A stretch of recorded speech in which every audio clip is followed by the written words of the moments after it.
Salut les amis, c'est Guis, comment allez-vous? Comme vous avez pu le constater hier, une énorme révélation a été annoncée sur la licence JoJo Bizarre Adventure. Il s'agit de la partie 6 du manga de Hirohiko Araki, Stone Ocean.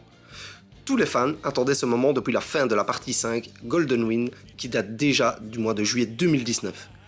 Et ici, à l'occasion d'un événement au Japon intitulé JoJo Bizarre Adventure The Animation Special Event Joestar in Reheated Soul, cet événement réunissant les 5 voix des 5 JoJo dans l'anime pendant plus de 2 heures, où ils nous ont parlé d'anecdotes, des règles de la famille Joestar, ont rejoué toutes les meilleures scènes de chaque partie, nous ont appris plein de choses avec des chiffres dont voici quelques-uns pour vous les amis.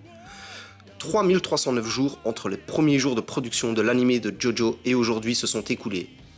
156 épisodes ont déjà été produits. 313 comédiens ont participé au doublage.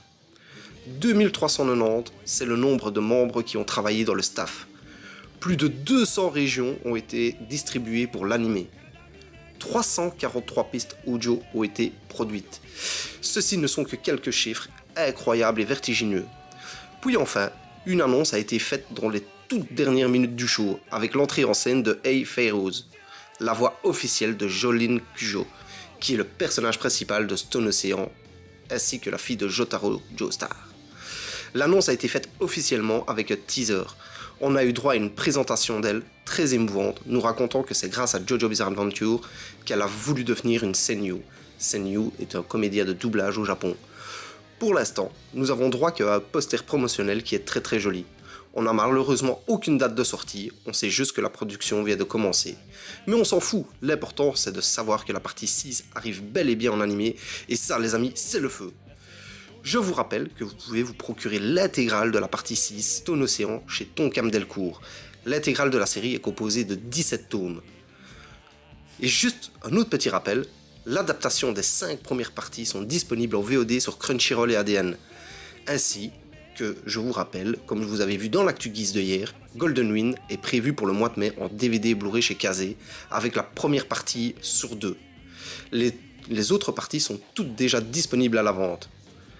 Enfin, sur Netflix, vous pouvez regarder Tu Spoke Rohan Kishibe, avec, pour la première fois, les voix en française.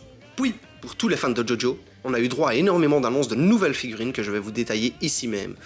Donc on va commencer avec Medicos. Vous savez, la firme japonaise qui s'occupe des SAS, les super actions statues. Je vous ai déjà mis plusieurs vidéos unboxing sur la chaîne si vous voulez les voir.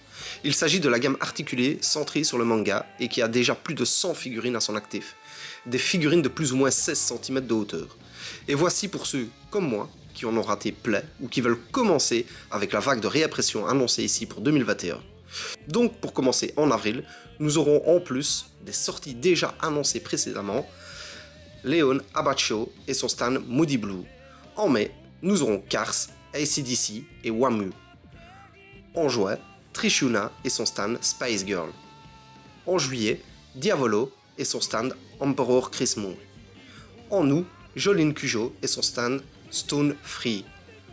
En septembre, Risotto Nero. Et en novembre, Giorno Giovanna, version black avec son stand Gold Experience Requiem. Moi je suis très content de ces annonces. Je possède actuellement 28 figurines SAS que j'ai commencé à collectionner l'été passé. Et dans les nouvelles annoncées, je ne possède que une. C'est vraiment super de proposer des rééditions comme ça constamment parce que ça part très vite au Japon. D'ailleurs, comme je vous l'ai déjà dit, vous pouvez vous en procurer ici au prix de 109 € pièce. Mais elles sont à chaque fois également sur amazon.co.jp, Nim, Obi Japan, et que quand vous en prenez 2, parce que généralement elles arrivent par 2, le personnage et son stand, ça vous revient à 135 € envoi et douane comprises pour les 2. Donc vous faites une fameuse économie en les commandant directement au Japon. Après, on a eu aussi droit à l'annonce de la ressortie des 2 Big Sass. Qu'est-ce que les Big Sass? C'est les Jotaro Kujo et son stand Star Platinum en version 25 cm. Regardez, je vous montre, c'est énorme, elles sont magnifiques. Elles sont prévues pour une ressortie au mois de décembre au Japon, mais par contre c'est 150 € pièce. Puis ils nous ont annoncé la nouvelle WF 2021. C'est une édition limitée de figurines qui sort que au festival au Japon. Mais vous pourrez vous la procurer sur Nim ou Obi Genki par exemple. Il s'agit de Bruno Bucciarati, version black. Enfin, On a eu également droit à des annonces de Goodsmile Company, qui en partenariat avec Medicos poursuit sa lancée de l'Android sur la licence, avec ici, évidemment, l'annonce de Jolene Cujo, qui est prévue dans la gamme. Narantia est confirmée et arrivera dans l'année accompagnée de Panakota Fugo. Cars est également confirmé. Et pour finir, les précommandes sont ouvertes pour Joseph Joestar. Comme vous avez vu les amis, ça a été le feu. On a eu plein d'annonces et franchement c'était vraiment génial. Même si j'avoue moi avoir un petit peu décroché du live à certains moments parce que c'était très long. On attendait tous l'annonce qui est arrivée à la fin. Et enfin l'événement a été terminé par un concert de Tommy. Donc voilà les amis, merci d'avoir écouté et regardé cette vidéo. Je vous dis à bientôt. Merci les amis.